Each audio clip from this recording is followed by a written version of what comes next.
Is YouTube's new extremism policy too extreme?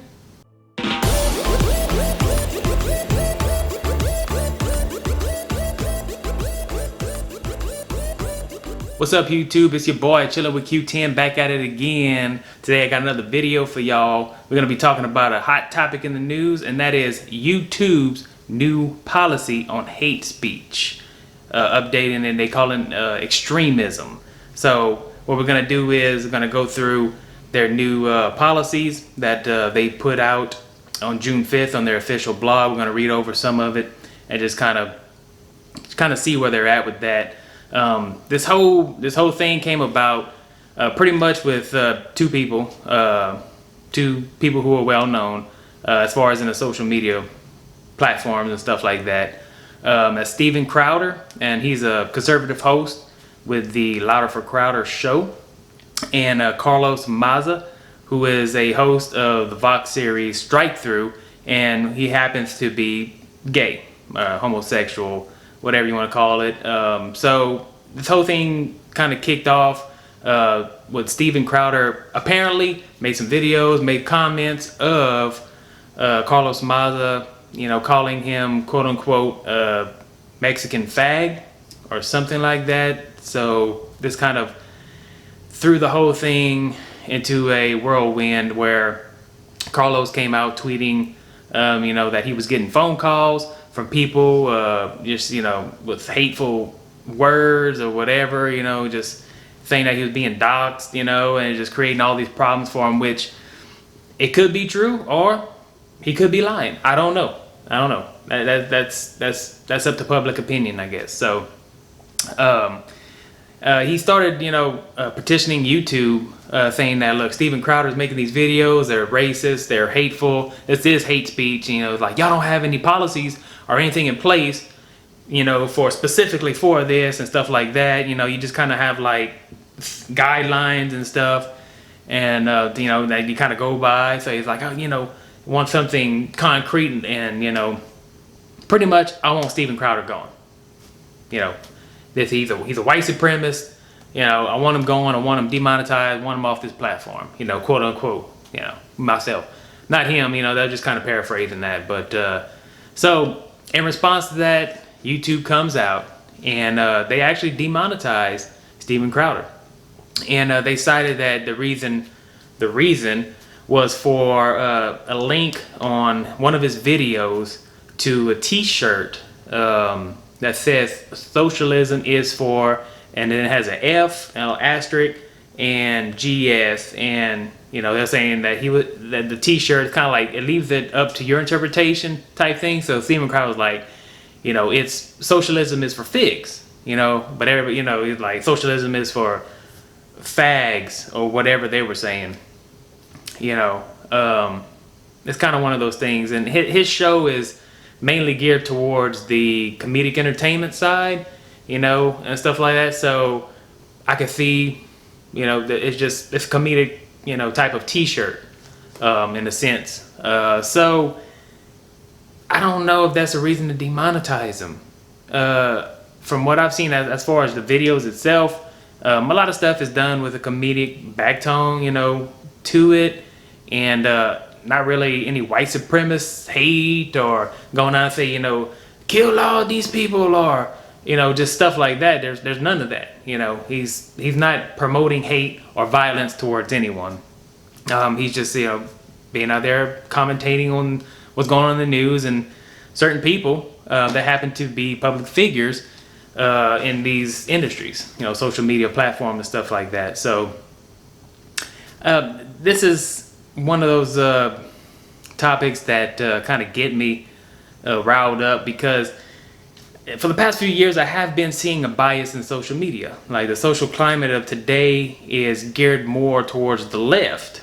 Like, the people who are more left-wing can get away with saying stuff that if a right-wing person or somebody on the right would say, they literally want to throw them in jail, or get a lynch mob and go get them.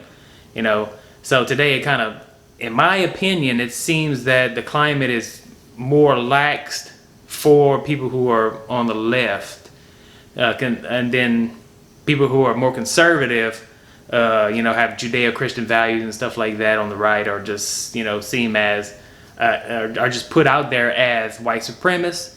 They're hateful people, stuff like that. So, but that's just my opinion of what I've been seeing, what's been going on and stuff like that. So, but right now what we're going to do is we're going to go over YouTube's new updated policy on hate speech, called, getting rid of extremism and stuff like that. So we're just going to go over a few things that's in the policy as of late. Now, this was posted on June 5th, and it states, our ongoing work to tackle hate. Over the past few years, we've been investing in the policies, resources, and products needed to live up to our responsibility and protect the YouTube community from harmful content. This work has focused on 4 pillars, and those being removing violative content, raising up authoritative content, reducing the spread of borderline content, and rewarding trusted creators. So that authoritative content, I think what they're referring to is like trusted news media, CBS, NBC, ABC, CNN, and all these left-wing, ran mainstream media companies. Thanks to these investments, videos that violate our policies are removed faster than ever, and users are seeing less borderline content and harmful information. So YouTube is Superman, and they're saving us from people hurting our feelings. That's kind of what I'm getting at, That's kind of what I'm seeing is, YouTube is creating a quote-unquote safe space for us. We review our policies on an ongoing basis to make sure that we are drawing the line in the right place. In 2018 alone, we made more than 30 policy changes or updates. One of the most complex and consistently evolving areas we deal with is hate speech. We've been taking a closer look at our approach towards hateful content in consultation with dozens of experts. Now, who are these experts? Who are they consulting with? Hate speech experts?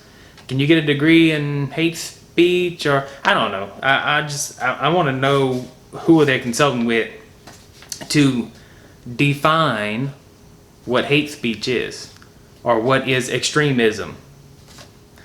So it says they've been consulting with dozens of experts in subjects like violent extremism, civil rights, free speech, and etc., etc.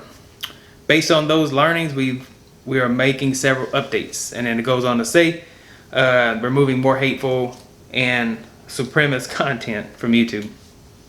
YouTube has always had rules of the road, including a long-standing policy against hate speech. In 2017, we introduced a tougher stance toward videos with supremacist content, including limiting recommendations and features, comments, and the availability to share the video. So they're basically saying that anybody who's out there doing some white supremacist Nazi ideology, like hang all the Jews, or let's go lynch all the homosexuals or stuff like that, they're taking it down. Which, I mean, go ahead, take that down. That's pretty idiotic speech right there. I agree, because they are willfully causing other people to be kind of in an uproar to go and do these things. They're inciting violence, I guess. It's one thing to say, like, in my stance, because of my religious beliefs, I don't condone homosexuality at all. That's just my personal beliefs because of the way I was brought up. I believe in the scriptures and stuff like that.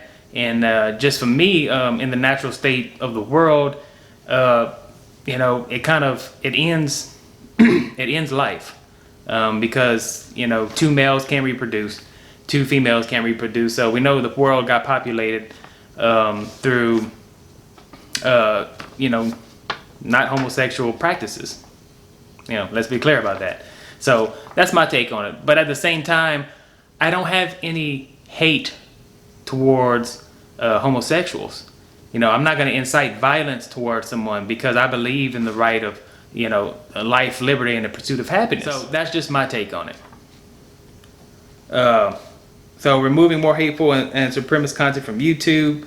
It goes on to say, we recognize that some of this content has value to researchers and NGOs looking to understand hate in order to combat it. And we're exploring options to make it available to them in the future. And as always, context matters. So some of the videos could remain up because they discuss topics like pending legislation aimed to condemn or expose hate, or provide analysis of current events. We will begin enforcing this updated policy as of today, which was June the 5th when they released it. So reducing borderline content and raising up authoritative voices. In addition to removing videos that violate our policies, we will want to reduce the spread of content that comes right up to the line. In January, we piloted an update of our systems in the US to limit recommendations of borderline harmful content, misinformation such as videos promoting a phony miracle cure for a serious illness or claiming that the earth is flat. Which is, who's that hurt? Somebody who has an opinion saying that the earth is flat, who is that hurting? I don't know. So you're going to limit the traffic to going to those people? Or if somebody says that, hey, nutrition is a good step towards beating cancer. And you might not even need chemotherapy. It's all about nutrition and what your body's taking in. Oh, that's hogwash, and stuff like that. That's misinformation. That's phony. That's a miracle cure and stuff like that. When it's like, no, your body needs the right nutrients to function, for your immune system and stuff like that. And chemotherapy is not the only way to beat cancer, So I kind of disagree with, stuff like that, borderline, as they're calling it. So it also says we're looking to bring up this updated system into more countries by in 2019. Thanks to this change, the number of views of this type of content from recommendations has dropped by over 50% in the US. Our systems are also getting smarter about what types of videos should get this treatment, and we'll be able to apply it to even more borderline videos moving forward, which from what I've researched, there were like a few people, teachers and independent journalists who had some videos up, and the algorithm over there at YouTube cut them off, saying that they were extreme videos, and they weren't. They were not extreme videos or anything to do with hate speech or any, stuff like that, and they cut them off, demonetized and all that. So they're trying to get their channels back up, and it's like YouTube may have rolled it out a little bit too quickly. So, but it goes on to say, continuing to reward trusted creators and enforce our monetization policies. Finally, it's critical that our monetization system reward trusted creators who add value to YouTube. We have long-standing advertiser-friendly guidelines that prohibit ads from running on videos that include hateful content, and we enforce these rigorously. And in order to protect our ecosystem of creators, advertisers, and viewers, we tightened our advertising criteria in 2017. In the case of hate speech, we are strengthening enforcement of our existing YouTube partner program policies. Channels that repeatedly brush up against our hate speech policies will be suspended from the YouTube partner program, meaning that they can't run ads on their channel or use other monetization features like Super Chat. The openness of YouTube's platform has helped creativity and access to information thrive. It's our responsibility to protect that and prevent our platform from being used to incite hatred, harassment, discrimination, and violence. We're committed to taking steps needed to live up to this responsibility today, tomorrow, and in the years to come. And from the YouTube team. So, look, there are videos out there, I'm sure people create that are really hate speech, inciting violence and stuff like that. Now, where does YouTube cross the line? What is their definition of hate speech? What is their definition of extremism? So somebody in a comedic, in a satirical way calls somebody a gay Mexican or a Mexican fag or something like that. If that person is not really inciting violence towards that person, but doing it in like a comedic way, so like, is that part of it? You're banned. That's it. It's over. It's done. Demonetized, deplatformed, all that. So I don't know where we go from here. It seems like to me in this social climate that we have today, it's the social media platforms seem to be biased. In my opinion, they seem to lean a little bit far left. people that are on the left, they get away with stuff, and the people who are more conservative on the right, they're just being downcast and just beat up, because you have certain people who are crying foul on them, and give me my safe space type thing, but that's just my take on it. It's kind of like, if you're not part of like the Hollywood left, or if you're not part of the LGBTQ, RS, TUV, whatever community, or if you despise Judeo-Christian, beliefs and stuff like that, then you can pretty much get away with posting whatever you want if you're those type of people.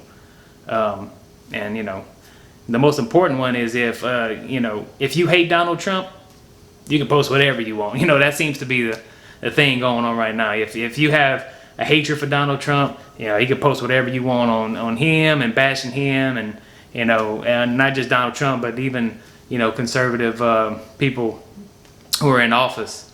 It just seems like the left is getting away with more than if the right, people on the right would do that. I mean, they're just being an outcrying for, put him in jail or lynch him or whatever.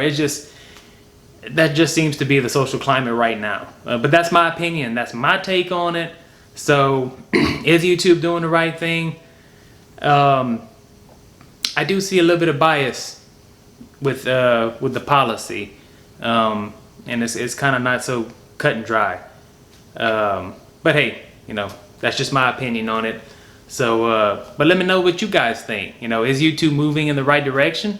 Is this policy on extremism and them, demonetizing Steven Crowder for, what he said and stuff like that? Or are they correct in their stance?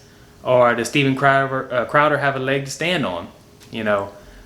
So let me know what you guys think. Just leave a comment down below. And as always, if you like the content, subscribe to it and like. All right, it's Chilling with Q10. Peace, YouTube. If you like what you just saw, consider hitting that subscribe button for more great content.